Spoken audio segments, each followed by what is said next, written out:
Arkadaşlar Atilla. şu anda Türk Festivali'nde, Arnhem'de, Hollanda'nın en büyük Türk Festivali'nde bulunuyoruz. Karşısında gördüğünüz otağımız Doğu Türkistan kültürlerini bize yansıtıyor. Biz onu bugün buraya niye getirdik bilen var mı? Çünkü söyle bakalım Arda. Evet. Festivalimizde Doğu Türkistan'daki Uygur kardeşlerimize, Türk kardeşlerimize yardım olabilmek için, yardımcı olabilmek için böyle bir şey yapıyoruz. Neden yardımcı olmamız lazım? Çünkü Doğu Türkistan'daki Türk kardeşlerimiz Çinliler tarafından zulme uğruyorlar. Ana dillerini ve dinlerini yaşamalarına engel olmak istiyorlar. Biz onlara destek olmak için onların acılarını burada paylaşmak istiyoruz. Tamam mı? Şimdi Doğu Türkistan nerededir?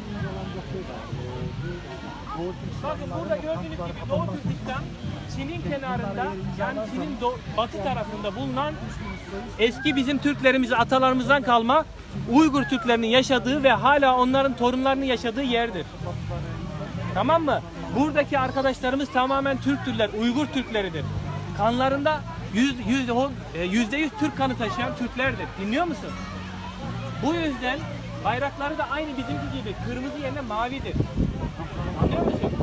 Şimdi arkadaşlar burada oradaki kardeşlerimizin oradaki çocukları maalesef okullarında Türkçe okuyamıyorlar. Din derslerini yapamıyorlar. Neden? Bunların önüne geçmeye çalışıyorlar. Engel olmaya çalışıyorlar. Biz bunlara destek olmamız lazım. Nasıl destek olacağız? Uygur Türklerinin tarihini bilerek, Doğu Türkistan'ın yerini bilerek destek olacağız. Anlaştık mı? Şimdi bakın burada gördüğünüz gibi resimlerde yapılan işkenceler gösteriliyor. Buradaki kardeşlerimize yapılan işkenceleri gösteriyor. İşkencelerde engelli olmasına değil, kardeşlerimizin namaz kılmasına, oruç tutmasına, ibadetlerini yapmasına engel oluyorlar. Okullarda Türkçe ana dilini öğrenmesine engel oluyorlar. Bunlara yardımcı olmamız lazım. Nasıl yardımcı olacağız? Tüm dünyaya sesimizi duyurarak. Anlaştık mı? Anlaştık. Sosyal medyada sesimizi duyurarak bunlara yardımcı olacağız. Tamam mı? Anlaştık. Şimdi gelin bakalım, bir de öbür tarafa bakalım ne varmış orada. Bakın burada görüyorsunuz bir Uygur Türk'ü çocuğunun Çinli aile tarafından, Çinli görevliler tarafından nasıl zorla gönderildiği ve annesinden babasından nasıl koparıldığını gösteriyor. Gördünüz mü? Gördünüz mü? Buradaki annesinden babasından koparılıp başka Çin ailelere verilen çocuklar büyüyünce Türklüğünü unutturulacak. Amaç bu. Türklüğünü unutturmamak için buradaki kardeşlerimize yardımcı olmalıyız. Tabii hep birlikte, el ele, bütün Türk dünyasıyla hep birlikte. Burada görüyorsunuz bakın. Doğu Türkistanlı bir kardeşimiz zorla, bir Çinli erkekle zorla evlendiriliyor. Aynı buralarda da gördüğünüz gibi. Timur nerede? Timur onda mı?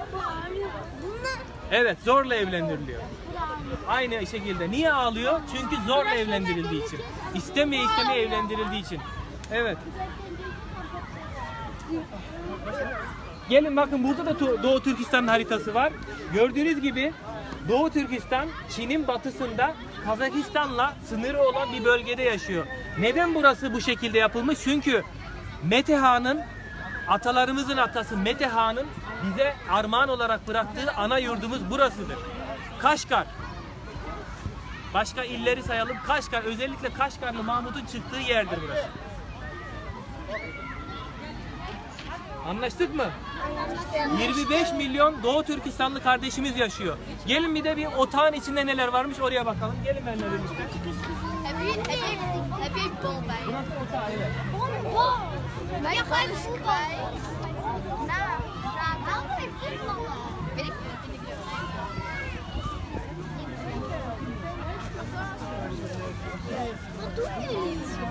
Leven. We gaan hierin.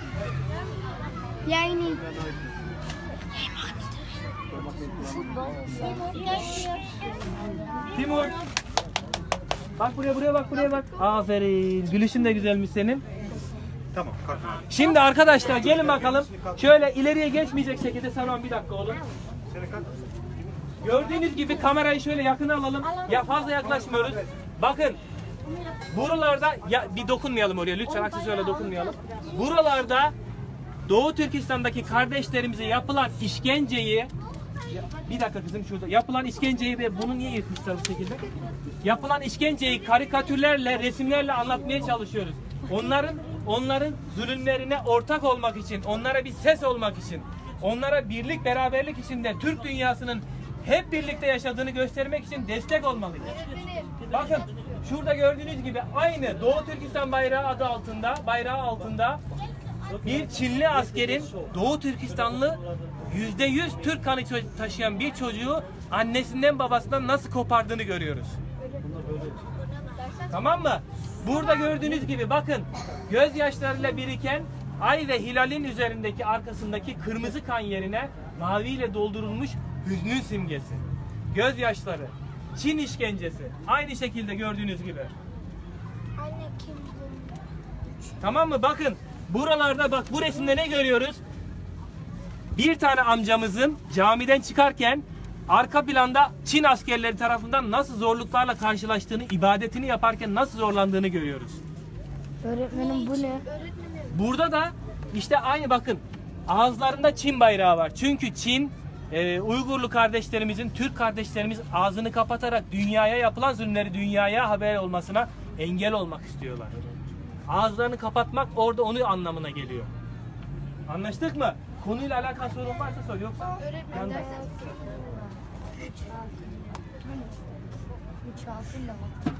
Bakın bir şey daha göstereceğim. Son bir şey daha. Çok önemli bir resim.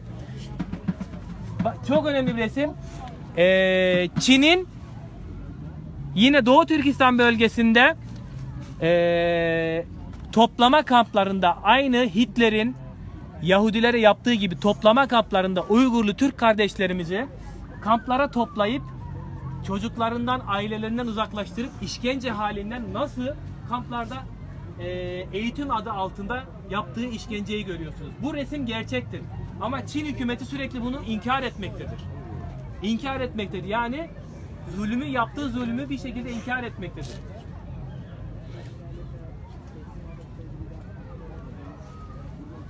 Hadi gelin bakalım. Bir de şöyle dışarıdan bakalım. Gelin dışarıda ne varmış, dışarıda ne var ne yok. Ne oluyor burada? Bakın. Gelin bir de burası da çok önemli. Ne oluyor? Burası da çok önemli.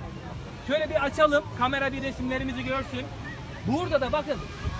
25 milyon Doğu Türkistan'da 5 milyon insanın Çin işkencesine maruz kaldığını biliyoruz değil mi? 5 milyon insan kamplarda Çin işkencesine maruz kalıyor. Buradakiler ise o işkenceler sonucu hayatını kaybeden Türk kardeşlerimizin resimleri. Tamam mı? Bakın isimleri gördüğünüz gibi. Abdülbasir Şükür. Profesör kendisi. Yine Aslan Abdullah kendisi Çin üniversitelerinden mezun bir profesör. Bunların sesini duyurabilmemiz için sosyal medyada ve de dünyanın her yerinde acılarına ortak olmalıyız. Onların sesine kulak vermeliyiz.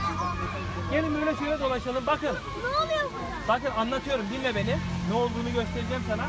Bakın burada da Doğu Türkistan'ın başkenti Urumçi. Yine büyük şehirlerinden Kaşgar. Doğu Türkistan'ın coğrafi haritasını görüyorsunuz. Yine burada toplama kamplarında Türk kardeşlerimizin nasıl işkenceye, nasıl maruz kaldığını görüyorsunuz. Haberleştirilen, İngilizce'de Amerika'daki gazetelerde haberleştirilen makaleleri görüyoruz.